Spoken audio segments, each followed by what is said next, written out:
கவுவாசி. கவுவாசின்னா யார் தெரியுமா? அங்கு இருந்த அந்த நாட்டினுடைய ஒரு சில வாலிபர்கள், அவர்கள் 6 பேர் 7 பேர் 5 பேர் இப்படிலாம் சொல்லப்படும். எண்ணிக்கை முக்கியம் இல்லை. ஆனா சில வாலிபர்கள் அந்த நாட்டினுடைய மன்னனின் உத்தரவு என்னன்னு சொன்னா, எல்லாருமே தன் காலில் விழுந்து சஜிதா செய்து சாஷ்டாகம் செய்யணும் அப்படிங்கிற உத்தரவு.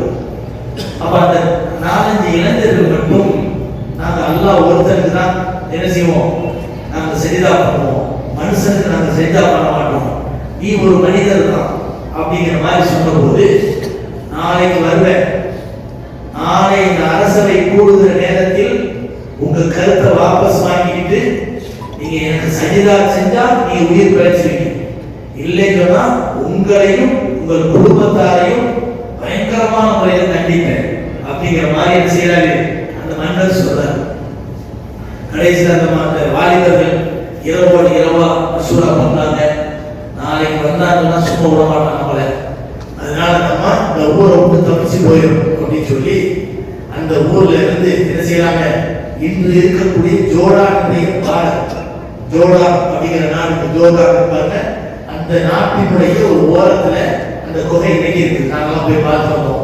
ஜெருசலம் பைத்துல் முகத்தஸ் போற நேரத்துல ஜோர்டான் கொண்டு போய் என்ன செய்வாங்க, இதை காட்டுவாங்க, கவுவாசியுடைய குகைகளை காட்டுவாங்க. அந்த குகையில போய் என்ன செய்யறாங்க, உள்ள மறைஞ்சுக்கிறாங்க.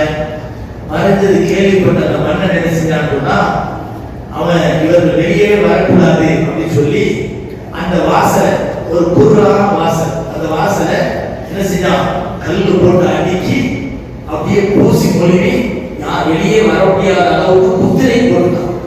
அதை யாரும் தொடக்கூடாது, இடிக்கக்கூடாது அப்படிங்கிற முத்திரையை போட்டுட்டான். இது என்ன ஆயிடுச்சு, உள்ள போனவங்க நல்லா தூங்கினாங்க.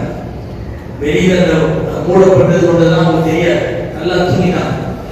தூங்கிட்டு முடிச்சு பார்க்கறாங்க, சரியான பசி எடுக்குது, யாரையாவது பிடிச்சி அனுப்புவோம் சொல்லி என்ன செய்யறாங்க, ஒரு ஆளை பிடிச்சி அந்த வாலிபர்களே ஒரு நண்பரை தேர்ந்தெடுத்து இந்த காசு போய் கடை வீதியில நமக்கு தேவையான ரொட்டியை வாங்கிட்டு மறைஞ்சு ரகசியமா வந்து அல்லாஹ் தஆலா குர்ஆனிலேயே வார்த்தைகளை கணக்கிட்டால் நடு மத்தியில் இருக்கக்கூடிய வார்த்தை சூரா கஹ்ஃபினுடைய வசனத்தில் இருக்கக்கூடிய, அதாவது வல்யத்தலத்தஃப் கذلك بعثناهم ليتساءلوا بينهم قال قائل منهم كم لبثتم قالوا لبثنا يوما أو بعض يوم قالوا ربكم أعلم بما لبثتم فبعثوا أحدكم بورقكم.